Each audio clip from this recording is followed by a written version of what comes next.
ॐ नमः सिद्धेभ्यः। ॐ नमः सिद्धेभ्यः। ॐ नमः सिद्धेभ्यः। ॐ जय जय जय। नमोस्तु नमोस्तु नमोस्तु। नमो अरिहन्तां, नमो सिद्धां, नमो वायुव्यां, नमो वज्रायां, नमो लोये सर्वसां। मंगलम भगवान वीरो, मंगलम गौतमो गणी, मंगलम कुंद कुंदारो, जैन धर्मोस्तु मंगलम। सर्वमंगलम मांगल्यम सर्वकल्याणकारकं, प्रदानं सर्वधर्माणां, जैनं जयतु शासनं, जैनं जयतु शासनं। त्योवणनिलयं देवं वन्दिता त्योवणिन्द परिपूज्यं, वोच्छं अणुपेयाओ भवे जनानंद जननियो। बोले जिनवाणी मात की जय, बोले सुती मात की जय। कार्तिक की अनुप्रेक्षा नाम का ग्रंथ कार्तिक के स्वामी विरचित और अंतिम भावना धर्मानुप्रेक्षा भावना चल रही है और असली धर्म की बात प्रारंभ हुई है। द्रव्य दृष्टि का विषय क्या है भाई? कल हमने चर्चा की थी द्रव्य दृष्टि के बल पर कि अविरत सम्यक दृष्टि जो जीव है वो इंद्रिय विषयों में आ सकते हैं। त्रस्ता जीव का गाज में होता है, ऐसे आरंभ में होता है, फिर भी उनके प्रति आसक्ति भाव नहीं है। उसी बात को आगे बढ़ाते हुए यहाँ कहते हैं 315 नंबर की गाथा। उत्तम गुण गहन उत्तम सावन विणे समझुतो, सामी अनुराई सो सदिठी हवे परमो। सम्यक दृष्टि कैसा होता है? उत्तम गुण, सम्यक दर्शन, ज्ञान, चारित्र, तप आदि के ग्रहण करने में अनुरागी होता है। उन गुणों के धारक उत्तम साधुओं में विनय से युक्त होता है। अपने समान सम्यक दृष्टि साधुओं में, साधर्मियों में अनुरागी होता है, वास्तविक गुण सहित होता है, वो उत्तम सम्यक दृष्टि होता है। यदि ये तीनों भाव नहीं होते तो जाना जाता है कि इसके सम्यक का यथार्थपना नहीं है। वाह, सम्यक दर्शन का लक्षण पूछते हैं ना लोग, ये लक्षण आ गया समझ लो कि सम्यक दृष्टि कैसा होता है। पहली बात तो लिखी कि सम्यक दर्शन, ज्ञान, चारित्र आदि के ग्रहण करने में अनुरागी है, निरंतर उत्साह। दर्शन, ज्ञान, चारित्र, तप, ये चार आराधना ना, चारों आराधना के प्रति अनुराग होता है उसका, उसकी ओर झुकाव होता है। और इसके पालक, इसको धारण करने वाले जो मुनिराज हैं, आचार्य, उपाध्याय, साधु, ब्रह्मेष्ठी हैं, उनके प्रति विनय होता है, विनय रहता है। और जो देशवृत्ति हैं, सम्यक दृष्टि हैं, उनके प्रति भी साधर्मी के प्रति अनुराग होता है। ईर्षा भाव नहीं होता, जलसी भाव नहीं होता, उनके प्रति द्वेष भाव नहीं करता, बल्कि वात्सल्य गुण होता है। साधर्मीपना दिखना चाहिए उसका, यहाँ दिखता ही नहीं है। एक दूसरे के प्रति कितना कटुता का भाव। यदि तीनों भाव नहीं होते तो जाना जाता है कि इसके सम्यक का यथार्थपना नहीं है। ये तीनों भाव नहीं होते तो समझ सकते हैं कि अभी इसके सम्यक का लोभ है। और कहते हैं दे मिलियम्पि जीवम नियनाण गुणेन मुनदिजो भिन्नम, जीव मिलियम्पि देयम कंचुव सदीसम व्याने। यह जीव देश से मिल रहा है तो भी अपना ज्ञान गुण है, इसलिए अपने को देश से भिन्न नहीं जानता है।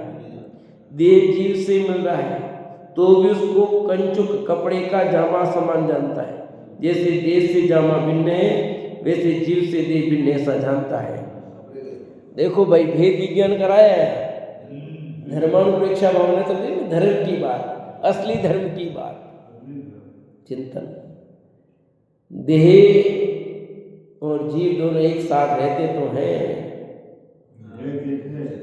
रहने का कोई निषेध नहीं है, रहते हैं, परंतु रहते कैसे हैं कि ये जीव देह से मिल रहा है तो भी अपना ज्ञान गुण है, इसलिए अपने को देह से भिन्न ही जानता है। अपने को देह से, देह और आत्मा मिले हुए दिखाई देते हैं, एक में एक दिखाई देते हैं, दूध और पानी की तरह, पर जैसे दूध और पानी दोनों भिन्न भिन्न हैं, ऐसे आत्मा और देह दोनों भिन्न भिन्न हैं। यहाँ उदाहरण दिया, देह जीव से मिल रहा है तो भी उसको कंचुक कपड़े का जामा समान जानता है, जैसे देह में जामा भिन्न है वैसे जीव से देह भिन्न से जानना। शरीर के ऊपर कपड़े पहना है, पर शरीर कपड़े नहीं हुए, कपड़े शरीर नहीं हुआ, कपड़े अलग है, शरीर अलग है, पर ये एकदम भिन्न दिखाई देते ना, तो मान लेता है,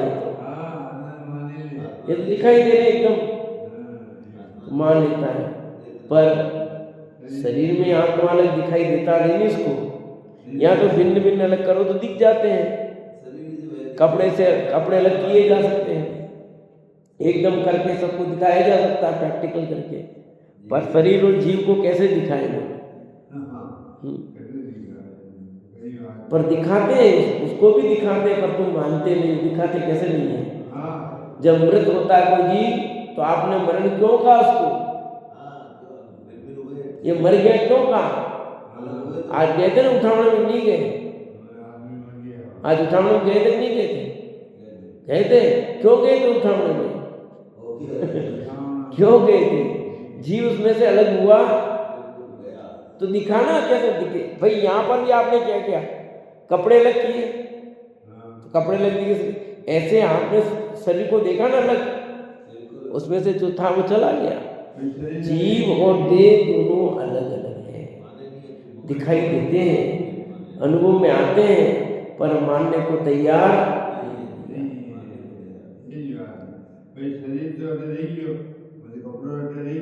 तभी तो जीव मर गया, जीव मर गया, जीव मर गया, मतलब जीव चला गया। जीव मर गया क्या? जीव चला गया।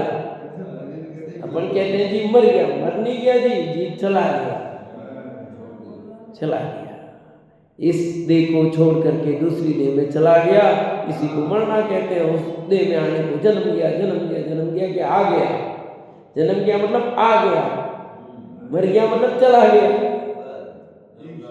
चला गया भाई, चला गया। अब तो तू चला जा रहा था, वो चला गया और तू चला गया भैया, ख्याल में ही नहीं आ रहा अपने को।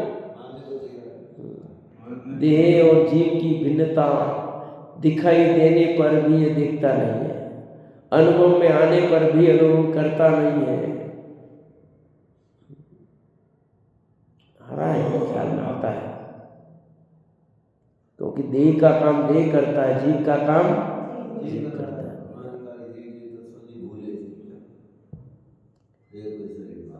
आत्मा कहाँ करता है? पर दोनों एक में हो रहे हैं तो ऐसा लगता है कि दोनों एक ही हैं, पर दो हैं ये स्पष्ट है भैया। दूध और पानी एकदम मिले हुए होते हैं तो दूध ही दिखाई दे रहा ना, पर दूध कहाँ है? अभी लगा ना अभियान चल रहा, दूध जांच का अभियान, तो सैंपल कितने, अधिकांश सैंपल फेल हो गए, 50% से ज़्यादा दूध में पानी मिला है। अभी सैंपल लेके लोग जा रहे हैं ना, चेक करवा रहे, तो अधिक 50% से ज़्यादा पानी मिला हुआ मिला है, सैंपल लेके गए, और ये सैंपल कितने सैंपल फेल। तो ऐसे यहाँ सैंपल टेस्ट कराओ तो पता लग जाएगा जीव, और इसमें जीव बैठा हुआ है, देह में जीव है, देह जैसे वहाँ पानी दिख रहा है ना उसमें दूध में, ऐसे यहाँ जीव देह दिखाई देंगे, दो चीज़ें यहाँ। कौन सी जांच करेंगे? तत्व ज्ञान से परखो,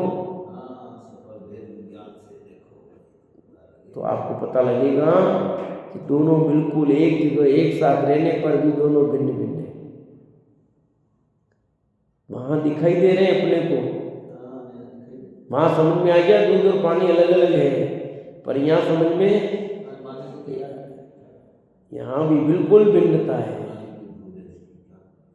देह में रहता तो है पर देह का नहीं हो गया, देह में रह करके आत्मा देह का नहीं हो गया और न देह आत्मा का हुआ, दोनों अलग अलग है, कोई किसी का नहीं हुआ। हो जाते तो क्या होता है, विश्व एक हो जाए फिर तो ये दो द्रव्य क्या, फिर बाकी द्रव्य भी मिल सकते हैं, फिर 6 द्रव्य एक हो जाएंगे, फिर एक द्रव्य दूसरे द्रव्य मिल जाएगा तो फिर 6 द्रव्य क्यों रहेंगे, फिर एक ही द्रव्य रह जाएगा फिर तो, क्योंकि सब एक द्रव्य एक साथ 6 द्रव्य रह रहे हैं, जीव और पुद्गली रह रहे, ऐसा थोड़ी है, 6 द्रव्य एक जगह रह रहे हैं, फिर सब एक हो जाएंगे और सबकी सत्ता खत्म, फिर तो सबकी सत्ता न्यारी न्यारी है, सबकी सत्ता को स्वीकार करना पड़ेगा। एक साथ एक जगह रहने से उनका अस्तित्व समाप्त हो गया ऐसा नहीं है, प्रत्येक अपनी अपनी सत्ता में अपने अपने द्रव्य क्षेत्र काल भाव में रहते हैं। स्पष्ट लिख दिया, देह जीव से मिल रहा है तो भी उसको कंचुक समान जानता है। कौन? सम्यक दृष्टि ज्ञानी धर्मात्मा। जैसे देह में जामा भिन्न है वैसे देह से भिन्न है ऐसा जानना। जीव और दो अपन तो बाल पोथी में पढ़ाते हैं, मैं जीव हूँ, मुझ में ज्ञान है, मैं ज्ञान से जानता हूँ, शरीर अजीव है उसमें ज्ञान है, कुछ नहीं जानता है। जीव और शरीर दोनों भिन्न भिन्न हैं।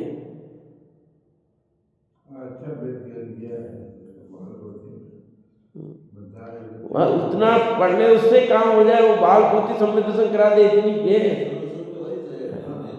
बाल पोथी में पढ़ करके सम्यक दर्शन हो सकता है, समय सा है भाई। बात समझ में आनी चाहिए, जहाँ समझ में आ जाए वो काम की भैया, जिसका जिससे समझ में आ जाए वो उसके लिए कार्यकारी है। कितना भी बड़ा ग्रंथ पढ़ लो समझ में नहीं आए क्या मतलब है, जिससे आपका कार्य की सिद्धि हो जाए। जैसे मुनिराज को बाई के उड़द और छिलके अलग करने की बात से सम्यक दर्शन हो गया, काम हो गया। अब जिसकी समझ में जिससे आना हो आ जाना चाहिए। कुल मिलाकर समझ में आ जाना चाहिए कि देह और जी दोनों अलग थे, अलग है और अलग ही रहेंगे। भले एक साथ एक जगह रहते हो तो रहो, कोई हमें इतराज नहीं है, भले रहो, उससे क्या फर्क पड़ता है। कारण भगवान भी शरीर के साथ है, पर क्या फर्क पड़ रहा है। सब रहो, कोई मनाही नहीं है। मनाही यही है कि तुम उसको भिन्न भिन्न मानो भाई, एक मत मानो बस। नित्ये दोषम देवम सर्वजीवाणं दयावरम धम्मं वज्य गंथम च गुरुम जो मुन दिशो सदिष्ठि। जो जीव दोष रहित को तो देव, सब जीवों को दया को श्रेष्ठ धर्म, निर्ग्रंथ को गुरु मानता है, वह प्रकट रूप से सम्यक दृष्टि है। देखो ये देवशास्त्र गुरु की बात आ गई यहाँ पर। सम्यक दृष्टि कैसा होता है कि सच्चे देव, सच्चे शास्त्र, सच्चे गुरु का तो सच्चा श्रद्धान होता है। देव गुरु धर्म का सच्चा श्रद्धान होता है। क्या लिखा? जो जीव दोष रहित को तो देव, जो 18 दोषों से रहित है उसको देव मानता है, भगवान मानता है। सब जीवों की दया को श्रेष्ठ धर्म मानता है, ये धर्म की बात। और निर्ग्रंथ को गुरु मानता है, वह प्रकट रूप से सम्यक दृष्टि, प्रकट रूप से सम्यक दृष्टि दिया कि सर्वज्ञ वीतराग 18 दोष रहित देव को माने, अन्य दोष सहित देवों को संसारी जाने में मोक्ष मार्ग नहीं है, ऐसा जानकर उनकी वंदना पूजा नहीं करे। समझ में आया? तुम सा नाई देव प्रभु, जगत के देव सब देखे, किसी के हाथ आयुध है, किसी को नार भाती है, हजारों देव देखे पर तुम्हारा जैसा देव न देखा। भक्तावन में भी लिख दिया, अच्छा हुआ प्रभु आपसे पहले ने हरिहरा जी को देख लिया, अच्छा हुआ देख लिया उनको पहले। आप जैसा तो देव नहीं प्रभु, कहाँ वितरागता का स्वरूप तो देखो। अनंत अनंत अनंत पर्याय ज्ञान का ज्ञेय बनने पर भी किसी से कोई कंप्लेन नहीं है। सारा जगत विश्व ज्ञान का ज्ञेय बनता है, शत्रु मित्र सब, अब उनका लिए कोई शत्रु नहीं, कोई मित्र नहीं। क्यों कि राग द्वेष ही नहीं है। अब दिखे सब तो फिर रागे द्वेषी हो तो क्या होगा, सजा देने का भाव आएगा, बदला लेने का भाव आएगा। यहाँ कोई बदला लेने का भाव नहीं, न राग है न जैसे भैया, न रागी न देसी, न क्रोधी न मानी। 18 दोषों से रहित, न भूख लगती है न प्यास लगती है, न सर्दी है न गर्मी है।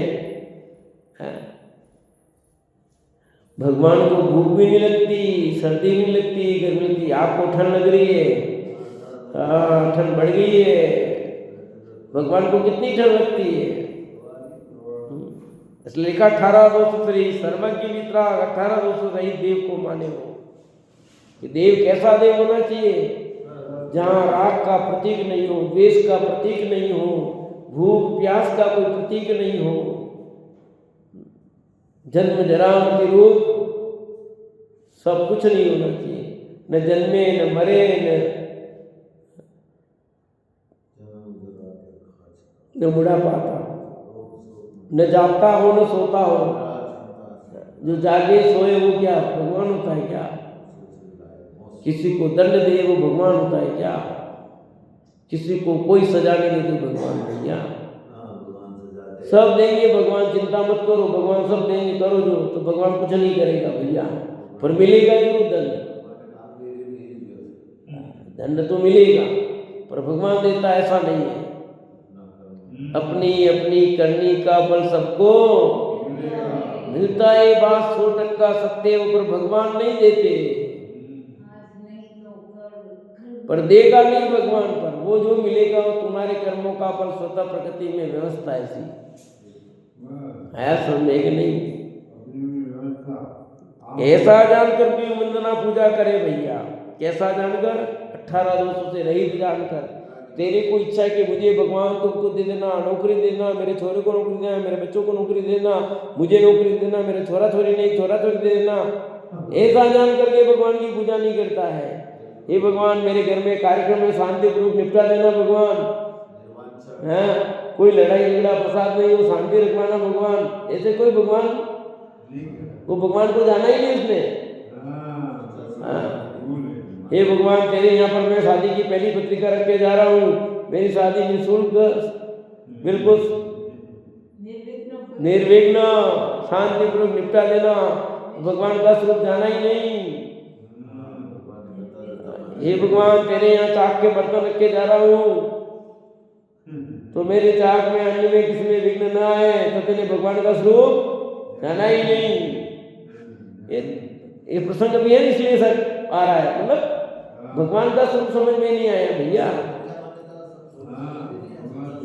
भगवान के दर्शन करना अनिवार्य है, कोई भी शुभ काम करो भगवान का स्मरण करना बहुत जरूरी है। परंतु हे भगवान तू मेरा एक कर देना, आपके जो पंडित जी सब शास्त्रों में लिखा निर्विघ्न शास्त्रपूर्ण हो, इसलिए भगवान का स्मरण करना। अरे स्मरण किया जाता है पर भगवान कर देंगे ऐसा नहीं। कोई भी यात्रा में निकलो तो भी भगवान का स्मरण करना, उसमें कोई बुरी बात नहीं, करना ही चाहिए। पर हे भगवान आप कर दोगे, भगवान कर देंगे ऐसा मानना गलत है। हमारी यात्रा निर्विघ्न समाप्त हो अच्छी बात है, पर भगवान करेंगे। भगवान ने हमारी बढ़िया यात्रा करवा दी, बस भगवान ने बढ़िया यात्रा करवा दी, तो तू दर्शन करने से भगवान के करने गया तो भगवान क्या करा दी, फिर कुछ समझ में नहीं आता है। उसने भगवान का स्वरूप समझा ही नहीं भैया। भगवान ने मुझे बढ़िया पाठ पे वंदना करा दी, बहुत तकलीफ थी पर भगवान ने मुझे बढ़िया पूरे पाठ पे चढ़ा दिया, शांतिपूर्वक चढ़ा दिया, शांतिपूर्वक उतार दिया। मैं भगवान को खूब धन्यवाद देता हूँ। भगवान तेरे को खूब खूब धन्यवाद। वाह, हो गया कल्याण, समझ लिया भगवान का स्वरूप। अरे उसने भगवान का स्वरूप समझा ही नहीं है भाई। यहाँ कहते हैं वो सम्य दृष्टि है ही नहीं, हो नहीं सकता। क्या हमारे क्या करना सम्य दृष्टि हो नहीं हो, बस तो कोई बात ही नहीं। फिर तो यहाँ तो सम्यक दृष्टि कैसा होता है उसकी बात चलती है कि सम्यक दृष्टि सच्चे देव को देव मानता है, सच्चे गुरु को गुरु मानता है, सच्चे धर्म को सच्चा धर्म मानता है। वो एक भी दोष खड़ा कर दे भगवान के प्रति तो उसने भगवान का स्वरूप समझा ही नहीं भैया।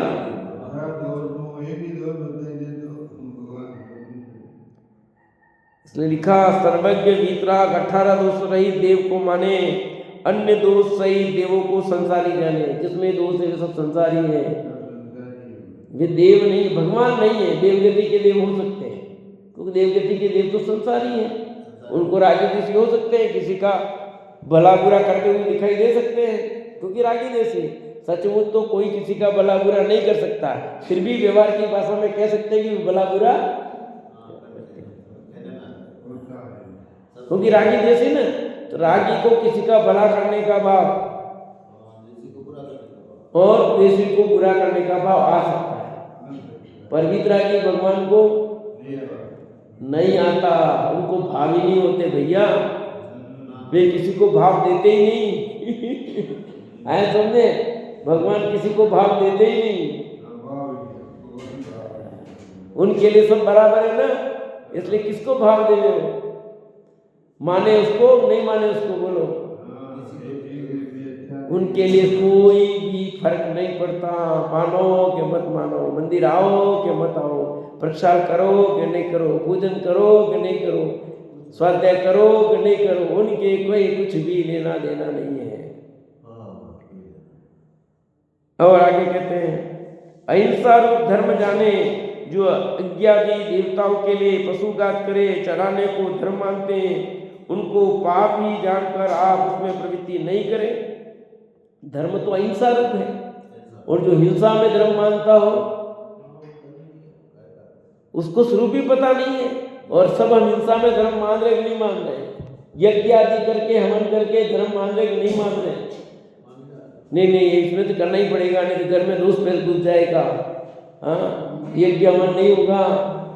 एक प्रश्न उठता है, बोलो। आपने जैन दर्शन दिगंबर दर्शन के अनुसार तो ये बिल्कुल सरलता दिख रहा है, और अभी जो प्रयाग में कुंभ का मेला लग रहा है, करोड़ों लोग वहाँ आ रहे हैं, उनको क्या बनेगा फिर, और उनका क्या भाव होगा? करोड़ों आओ कि अरबाओं का संख्या तो आओ, कसाई की मदद, सामान्य कसाई की मदद से हल्का भले पुण्य बंधु पर मिथ्यात्व का जबरदस्त पाप बन रहा है। मिथ्यात्व का जबरदस्त पाप बनता है, समझ आई नहीं। पर उन लोगों को भी कसाई की मान्यता है, तो कसाई की मान्यता से सामान्य पुण्य तो बन जाता। शुभ भाव होता ना, शुभ भावों से सामान्य पुण्य भले बन जाओ, पर वो धर्म का स्वरूप नहीं ना। या तो मिथ्यात्व के अभाव की बात चल रही है, वहां मिथ्यात्व का जबरदस्त पाप लगता है भैया। वो मिथ्यात्व का जबरदस्त पाप है वहां, परंतु पुण्य और पाप की तो बात ही नहीं चल रही है अभी। ये भाई प्रत्येक जीव के शुभ अशुभ भाव तो होते ही दिन रात। जैन अजैन से क्या लेना देना इसमें जैन अजैन का मतलब ही नहीं है। प्रत्येक जीव निगो से लेकर संसारी समझ जीवो जितने भी संगीत पंच अर्थ को छोड़ दो, पुण्य पाप शुभ अशुभ भाव होते ही रहते हैं।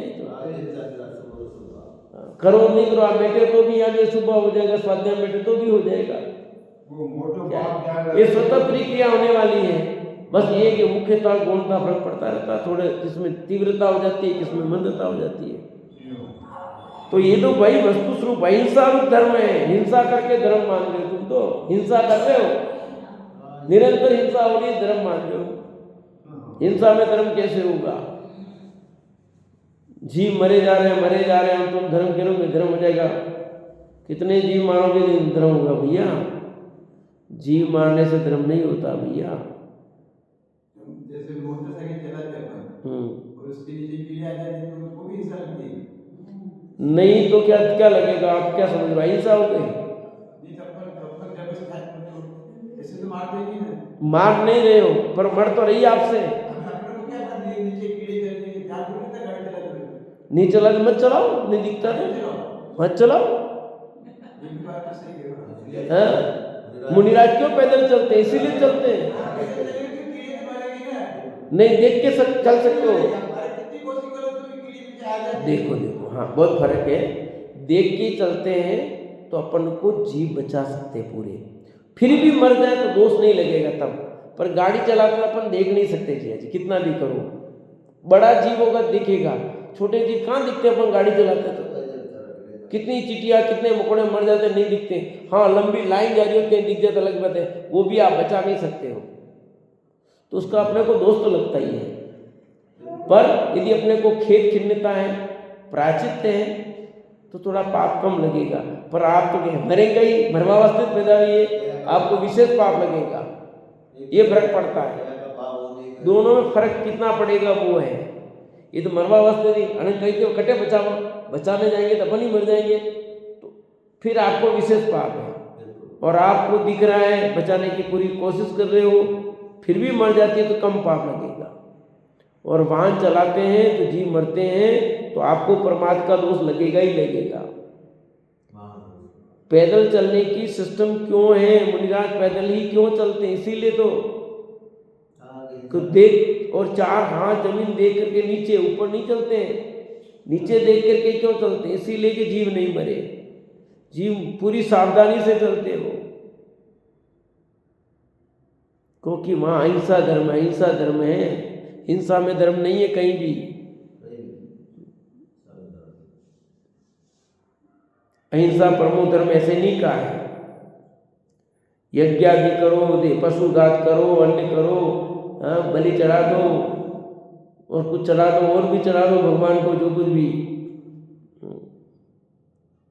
ये सब नहीं है भैया। उसको पाप जानकर आप उसमें प्रवृत्ति नहीं करें। जो ग्रंथ परिग्रह सहित अनेक भेष अन्य मत वालों के हैं तथा काल दोष से जैन मत में भी भेष हो गए हैं, उन सबको भेषी पाखंडी जाने, उनकी वंदना पूजा नहीं करें। क्या लिख रहे हैं? मुनिराज तो परिग्रह से रहित होते हैं, दिगंबर वितरागी संत तो परिग्रह से रहित होते हैं। तेल तूस मात्र संग नहीं जिनके, 28 गुणों का अखंड पालन करने वाले, और जहां परिग्रह दिखाई दे वो मुनिराज नहीं हो सकते, वे साधु नहीं हो सकते, वे गुरु नहीं हो सकते। यहाँ तो लिखा पहले देखो, उन गुणों के द्वारा उत्तम साधु को विनय संयुक्त होता वो सम्य दृष्टि होता है। पर इधर क्या लिखा? वापस इधर तो लिखा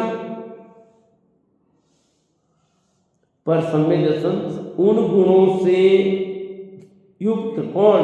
सम्यक दर्शन सम्यक ज्ञान चारित युक्त साधुओं को नमन करने की बात है, विनय करने की बात है।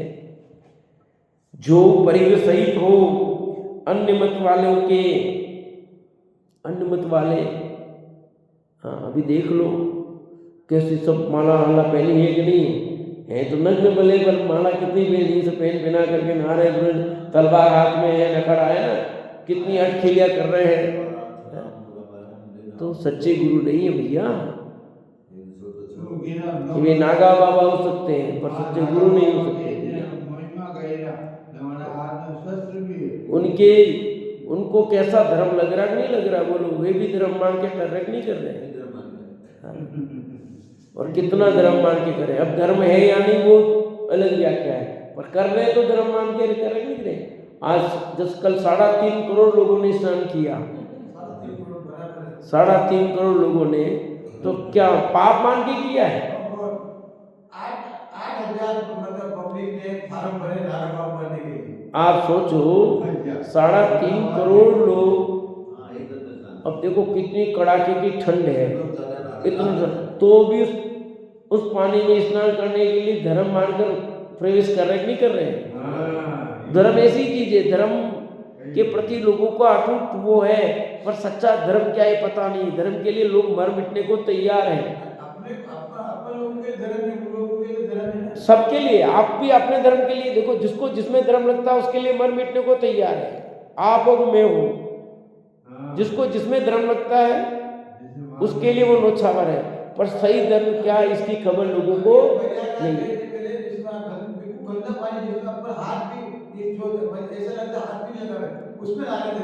नहीं सब करेंगे, ये आस्था ऐसी ही भैया। अभी जैसे आसाराम बापू को जमानत तो भी उनके भक्त कितने लोग इंतजार कर रहे हैं कब आए बात। देखो सब पता है, इतना केस हो गया, सब हो गया, तो भी दुनिया में भगत नहीं किया। आप सोचो, एक जगत में सब प्रकार के लोग होंगे, पर कोई भी जीव हमारे प्रति द्वेष करने लायक नहीं। कोई भी जीव, किसी जीव के प्रति भी हमारा द्वेष भाव नहीं होना चाहिए, चाहे वो झूठा हो, सच्चा हो, कैसा भी हो। सब जीवों के प्रति हमारा साम्य भाव होना चाहिए। आजकल हम भी वही कर रहे थे, आज नहीं कर रहे, क्या है? भूलेला भगवान से भैया हो सकता हमारे पहले वो मुख चले जाए। जिस दिन वस्तु स्वरूप समझ में आ जाएगा उनका भी कल्याण हो जाएगा। पर जिसको जहाँ धर्म लगता है वो मान रहा है, पर सच्चा धर्म नहीं है, ये समझना जरूरी है। सच्चा धर्म क्या है? वो कहते हैं अहिंसा परमो धर्म है भैया। हिंसा में धर्म नहीं हो सकता, हिंसा की क्रियाओं में धर्म नहीं हो सकता। और कहते हैं यहाँ के परिग्रहधारी साधु नहीं हो सकता, वो गुरु नहीं हो सकता। रंच मात्र भी परिग्रह हो तो गुरु नहीं। ये और लिख दिया, काल दोष से जैन मत में भी भेष हो गए, उन सबको बेसी पाखंडी जाने, उनकी वंदना पूजा नहीं करे। साफ साफ शब्दों में लिख लिया कि जैन मत में भी ऐसे कितने बेस पाखंडी हो गए हैं। बोलो क्या क्या हो रहा है, पढ़ो रोज अखबार में। और नहीं लक्ष्मी चैनल पे सुन लो, न्यूज में सुनाता रहता वो, कहीं आज वो किया, उसका वो किया, किसका रोज कांड घटनाएं किसी महाराज की, किसी की सुनना। अब कैसे माने? काल दोष से जैन मत में भी बेस हो गए, उन सबको बेसी पाखंडी जाने, उनकी वंदना पूजा नहीं करे। सब परिग्रह से रही तो उन्हीं को गुरु मानकर वंदना पूजा करे, क्योंकि देव गुरु धर्म के आश्रय से ही मिथ्यात्व सम्यक उपदेश प्रवृत्ता है। जहाँ रंच मात्र में परिग्रह दिखाई देता है वे गुरु नहीं हो सकते। परिग्रह रहित ही गुरु होता है। कि पंचम काल है, निकृष्ट काल है, कि पंचम काल हो कि निकृष्ट काल हो कि कौन सा भी काल हो, परिग्रह सहित गुरु नहीं होता, परिग्रह ही गुरु होता है। बाहर कुछ चीजों में हो सकता है काल का प्रभाव, रोज उपवास नहीं कर सकते, कुछ और चीजें हो सकती हैं, परंतु परिग्रह का त्याग तो होगा ही होगा। परिग्रह सहित को गुरु नहीं मान सकते। 28 मूल गुणों का पाखंड ऐसा तो लिखा नहीं, चतुर्थ काल में इतने गुण स्थान होंगे, इतने गुण होंगे, और 5वें काल में इतने गुण वाले साधुराज होंगे, मुनिराज होंगे, ऐसा तो नहीं है। वस्त्रधारी कोई भी गुरु नहीं हो सकता। रंच मात्र भी वस्त्र हो तो वे सच्चे गुरु नहीं होते। एलक छुल्लक है, वो गुरु नहीं है। एलक छुल्लक तो श्रावक की गिनती में उच्च श्रेणी के श्रावक है। आरिका भी श्राविका की गिनती में आती है।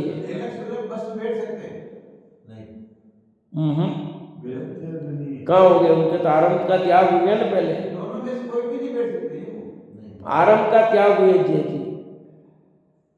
परिग्रह का त्याग हो गया। 11वीं प्रतिमा आई उनके, बस वो रंच मात्र थोड़ा सा परिग्रह है अलग मुई वाला, बाकी सब परिग्रह का त्याग हो गया। अब लंगोटी रही, पैसे कहाँ से लाएंगे? गाड़ी में बैठेंगे तो। के पास में घाट है, हम दर्शन करने के लिए गए भाई। छुल्लक के पास 2 वस्त्र, एलक के पास 1 वस्त्र होता है। अब एक ही वस्त्र रह गया उसके पास, अभी उस श्रेणी में नहीं पहुंच पाए। होता तो मुनिराज जैसा ही है, आरिका भी मुनिराज जैसी होती है, तो फिर क्षुल्लक बैठ सकता है, एलक बैठ सकता है, तो आरिका भी बैठ सकती है। फिर आरिका क्यों पैदल चलेगी? नहीं, आरिका और एलक तो बराबर की गिनती में है, क्षुल्लिका और क्षुल्लक दोनों सेम कैटेगरी की है। यदि एलक बैठ सकते हैं तो आरिका भी बैठ सकती है फिर बस में। तो पहले ही परिग्रह का त्याग हो गया ना मुझे भाई।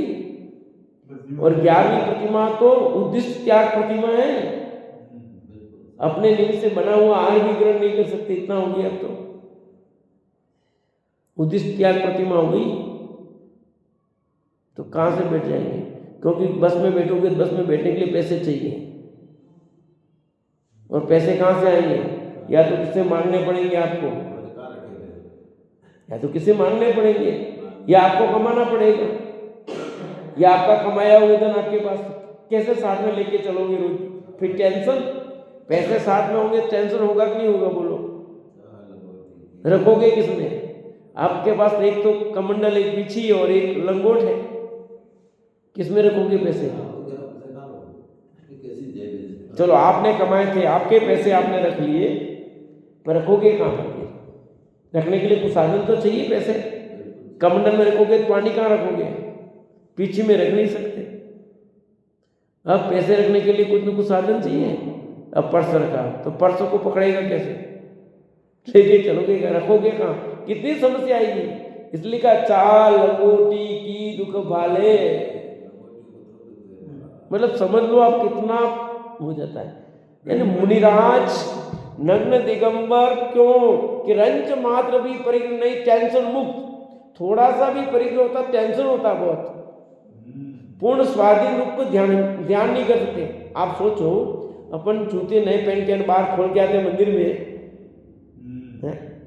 कोई लेट नहीं जाए, महंगे जूते तो कोई लेट नहीं जाए, कोई लेट नहीं जाएगा। अरे तो कहीं ऐसे रखेंगे, ऐसे रखेंगे, कितना आप टेंशन युक्त तो ढंग से दर्शन नहीं कर पाते, फिर मुनिराज का क्या होगा? इसलिए मुनिराज यानी पूर्ण स्वाधीन वृत्ति का नाम मुनिराज है। दिगंबर वितरागी संत यानी कि पूर्ण स्वाधीन वृत्ति, किसी की कोई गुलामी नहीं। अरे केस क्लोज क्यों करते हैं? क्योंकि नाई के पास कटावे ना जा करके, इतनी मातापुरी क्यों करते हैं? पर नहीं, क्योंकि बाल छटवाने के लिए भी तो जाना पड़ेगा, प्राधीनता हो जाती है।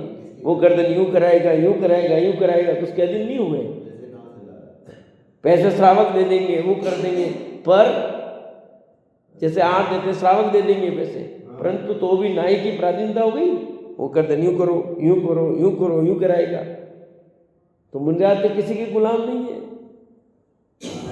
पैसे रखना कहाँ? कितनी समस्या भैया। पूर्ण स्वाधीन वृत्ति, इसलिए लिखा रंच मात्र भी परिग्रह नहीं होता। उन्हीं को गुरु मानकर वंदना पूजा करे, क्योंकि देव गुरु धर्म के आश्रय से ही मिथ्या सम्यक उपदेश मिलता है।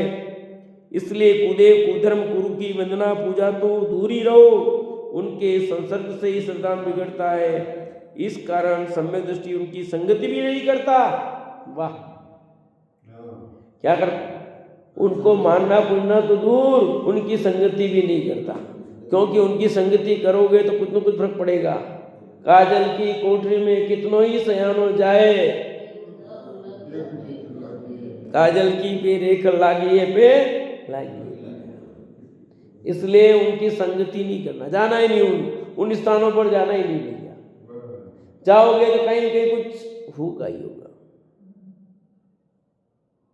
जाना नहीं, मानना नहीं, कितना भी करो, लोग क्या करते हैं, कुछ न कुछ चलो देखते हैं। तो तुम तो देखने जाओगे, पर तुम्हारी मान्यता पक्की, पर दूसरे साथ वाले क्या करेंगे? वो छोड़े भी कर रहते ही नहीं है, कर ही देते कुछ न कुछ छोड़ के। देखा मैंने अभी अच्छी तरह से देखा, लोग समझते ही नहीं है, निर्णय ही नहीं है कुछ।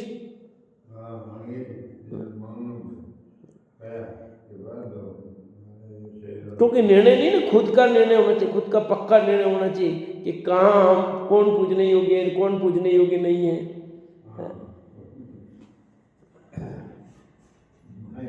स्वामी समुद्र आचार्य ने रत्नगण सावकाचार में ऐसे कहा है कि सम्यक दृष्टि कुदेव कुत्सित आगम और कुंडलिंगी भेषी को भय से, आशा से, लोभ से भी प्रणाम और उनका विनय नहीं करता है। क्या काक्षा क्या लिखा? और अपन क्या करते हैं?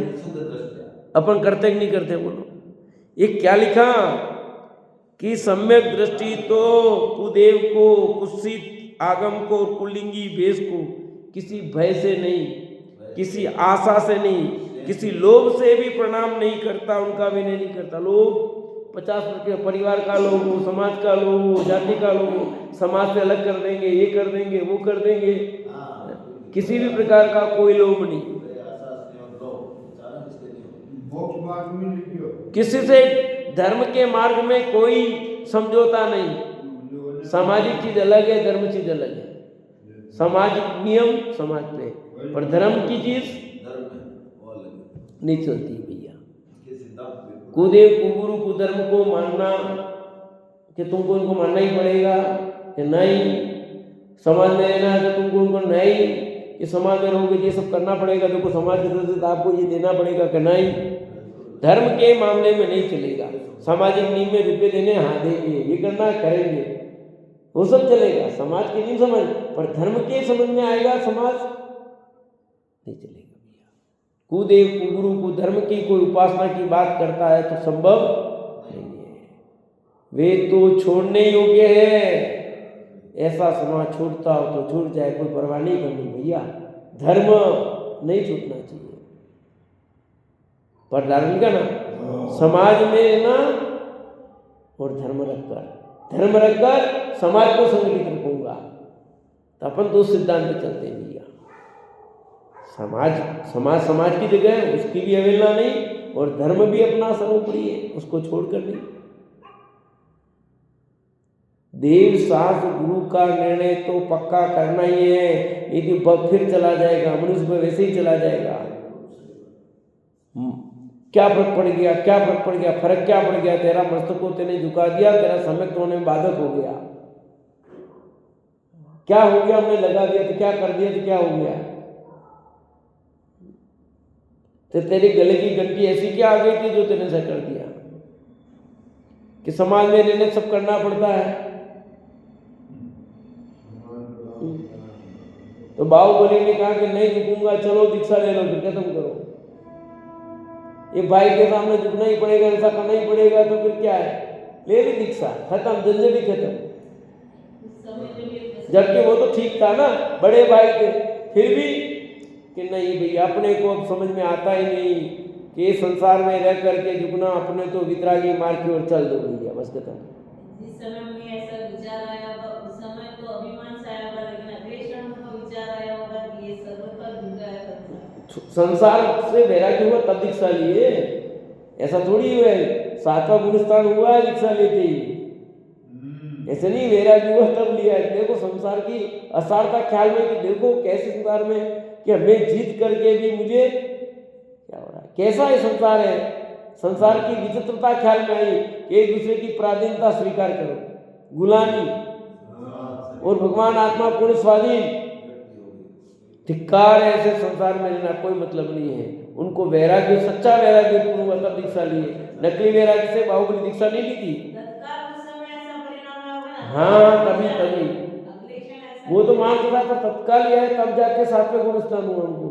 केवल ज्ञान में बाधक थे, अलग बात थी, बाकी 7वें गुणस्थान थोड़ी बाधक थे। तो इस प्रकार कहते हैं कि इनके संसर्ग से श्रद्धान बिगड़ता है, धर्म की प्राप्ति तो दूर ही रहो, ऐसा जानना चाहिए। इसलिए कुदेव कुगुरु कुधर्म के श्रद्धान भी नहीं करना, उनकी संगति भी नहीं करना। से चर्चा आगे चलेगी।